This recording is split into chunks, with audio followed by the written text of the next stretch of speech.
conteúdo deste vídeo é sensível e por isso não é recomendado para todos os públicos.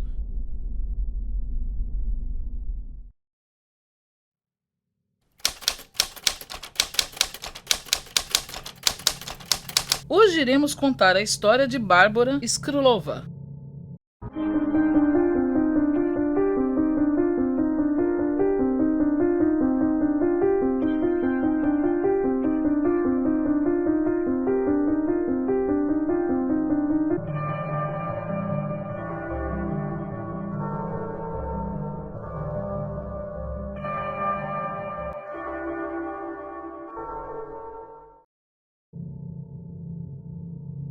O filme A Órfã sabemos ter tido algumas histórias nas quais ele foi baseado. Porém, sem sombra de dúvidas, a história de Bárbara com certeza deve ter sido a pior delas. Um ponto importante de um questionamento que podemos ressaltar ainda no início de toda essa história é que até quando o fanatismo religioso e também as questões de pessoas que exercem um poder de liderança em alguma situação têm o real poder de contaminar todos ao seu redor? Outro fator importante a ser ressaltado é um alerta de gatilho para casos que envolvam crianças. Se por acaso você está assistindo é uma pessoa sensível a esse tipo de conteúdo, recomendamos que você assista outros vídeos do canal. O caso de hoje começa contando um pouco da vida de Klara Moernova. Klara Moernova nasceu no ano de 1975 na República Tcheca, mais precisamente em Praga. Klara, desde sua primeira infância, sempre foi uma pessoa bastante problemática e estranha. Sempre teve comportamentos bastante duvidosos. Ela tinha alguns distúrbios de personalidade e até mesmo ela chegava a se autotitular a reencarnação da própria Joana d'Arc.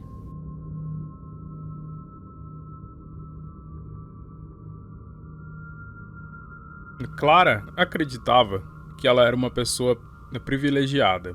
Ela achava que tinha o poder de falar com o próprio Deus. Ela achava também que ela até mesmo recebia mensagens enviadas por ele.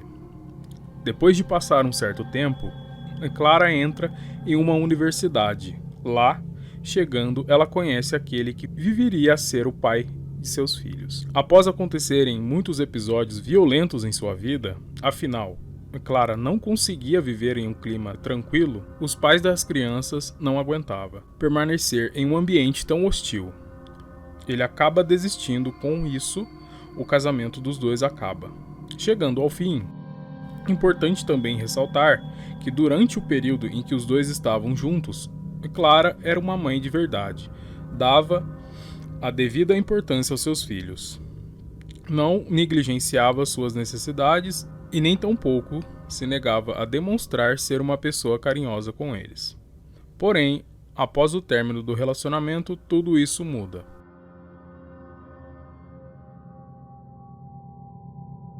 Quando Klara se vê diante da realidade, sozinha, com seus filhos e tendo que tomar conta literalmente de tudo, Klara entra em um quadro depressivo, o que a leva a sentir-se bastante solitária e triste. Foi quando Klara decidiu chamar Katerina, que era sua irmã, para ir morar juntamente com ela e as crianças. Katerina era a irmã mais nova de Klara e, igualmente, a irmã Katerina, desde o começo de sua vida, também sempre apresentou distúrbios de ordem mental. Apesar de que essa questão era um tanto controversa, alguns médicos diziam até mesmo que o seu comportamento era muito devido à convivência com sua irmã. Ainda durante o período em que ambos estavam cursando a universidade, as duas conhecem uma mulher. Seu nome era Bárbara. Durante esse período, Bárbara já estava com seus 33 anos, mas devido a uma doença da glândula pituitária chamada hipopituitarismo, o que fazia com que ela parecesse uma criança de seus 12 anos de idade.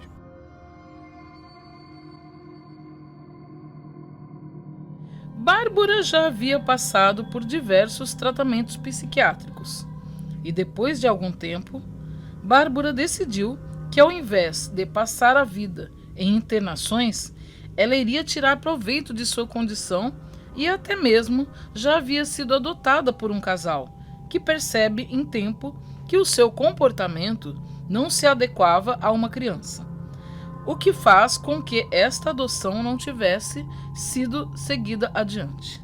Agora, nesse período, ela estava na universidade e no momento que ela conhece as irmãs Clara e Caterina, ela faz uso de todo o seu poder de convencimento e faz com que as duas a convidem para morar com elas. Elas se identificavam bastante.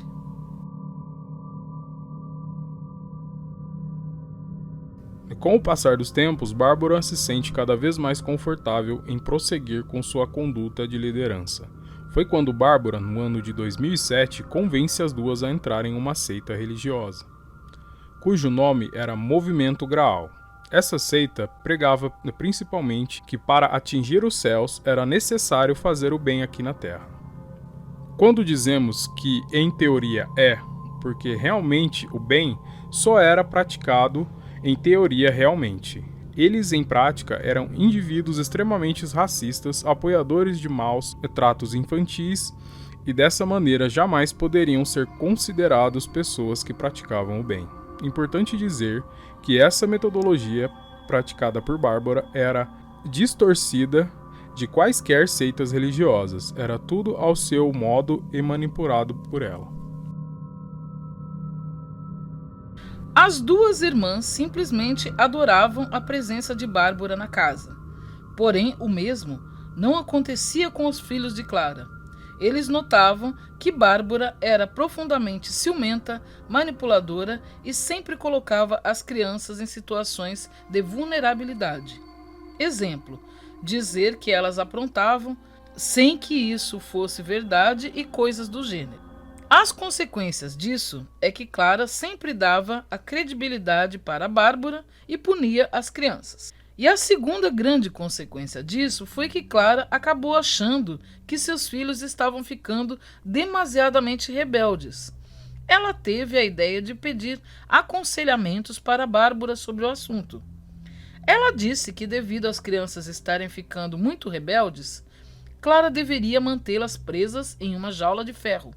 Levando muito em consideração os conselhos dados por Bárbara, mais que rapidamente, as irmãs procuram um ferreiro que jamais suspeitou do motivo pelo qual seria a encomenda de tais jaulas, e assim as fez. As crianças foram colocadas em suas jaulas e permaneciam por lá. O tempo que as crianças passavam enjauladas era de 24 horas por dia em todos os dias, o que até mesmo as impossibilitavam de serem crianças rebeldes. Afinal, agora elas estavam eram crianças aprisionadas na verdade. Esse castigo absurdo e severo teve duração de pelo menos 1 ano. Como se não bastasse tanto sofrimento e negligência com as crianças, os abusos conseguirão ainda mais avançarem um nível na questão do absurdo, fazendo com que as crianças ficassem sem roupas, recebiam açoites de cintos, sofriam afogamentos até quase chegarem ao ponto de desmaiarem. Cigarros eram apagados em seus corpos, não podiam sair das jaulas nem mesmo para as suas principais necessidades, o que as levava a ficarem em um ambiente horrível. Sofreram abuso sexual e também não recebiam suficientemente suas comidas, tornando-se assim crianças extremamente magras e desnutridas. Isso leva a Bárbara a ter uma ideia. Ela sugere para Clara as alimentar-se mais do que o habitual. As crianças já estavam cheias de marcas e muito magras e sofridas. Agora, lhes oferecido uma maior quantidade de alimentos. Foi até certo ponto reconfortante. Porém, pessoas como a Bárbara podem até pregar sobre fazer o bem, porém não o praticam.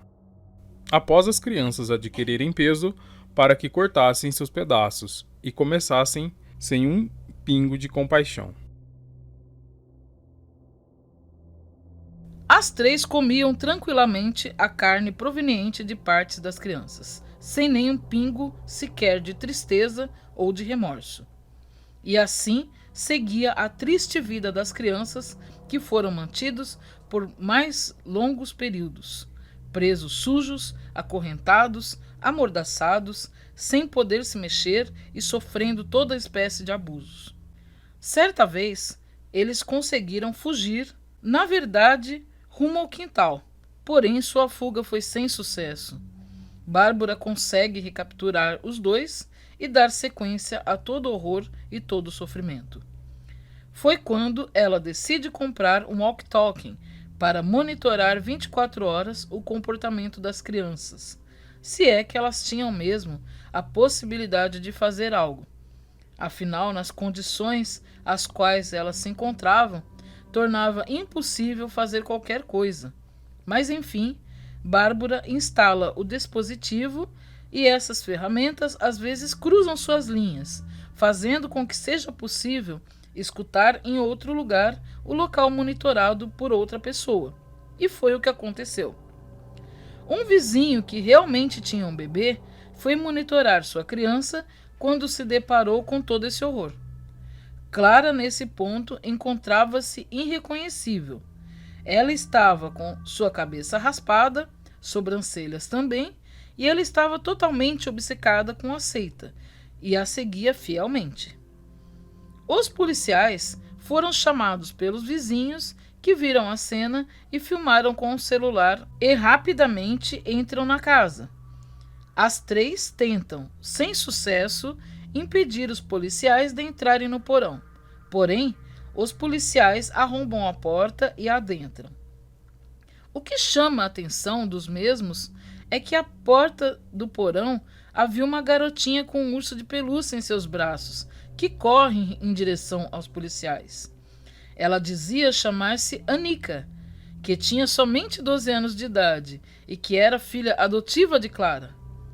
Bárbara consegue se passar por vítima perante os policiais, sendo salva por eles juntamente com as crianças, inclusive dizendo aos policiais que contaria tudo o que eles precisassem saber, pois agora Anika era também uma vítima.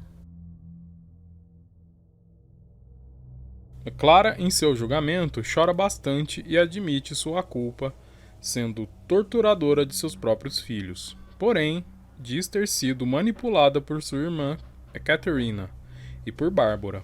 Elas afirmaram que durante o tempo em que Bárbara morou com elas, ela viveu como quem em um período de transe e que tinha um tal doutor que igualmente as manipulava através de mensagens de texto ou breves ligações. A Bárbara foge para a Noruega, raspa o cabelo, aperta os seios e se passa por um garoto chamado Adam. E foi levada a um orfanato. Nesse ponto, vemos claramente a história de a órfã com influências neste caso, pois é o mesmo de adotar o mal. Bárbara passa meses como Adrian, e lá ela estava procurada pelas autoridades. E só foi realmente descoberta após um professor perceber um comportamento suspeito. Ela passa por avaliações psicológicas para saber se encontrava-se adepta para receber suas punições cabidas. Em 2009, Clara foi condenada a 9 anos de prisão. Catarina recebe uma pena maior de 10 anos, pois a mesma era mais severa na questão de manipular e maltratar. Bárbara, não sabemos ao certo seu destino. No imaginário da ficção, a órfã perde sua vida. Porém, na realidade, acho que nós nunca saberemos o destino de Bárbara. Uma coisa é certa, se ela ainda estiver viva, como já podemos observar sua conduta, ela deve estar se esforçando bastante para praticar o mal. E é isso, pessoal. O vídeo de hoje vai ficando por aqui, deixando a todos aquele pedido de, se possível, compartilhem com um amigo para nos ajudar com o engajamento do canal. E assistam também nossos outros vídeos. Até o próximo vídeo. Tchau! Tchau, tchau.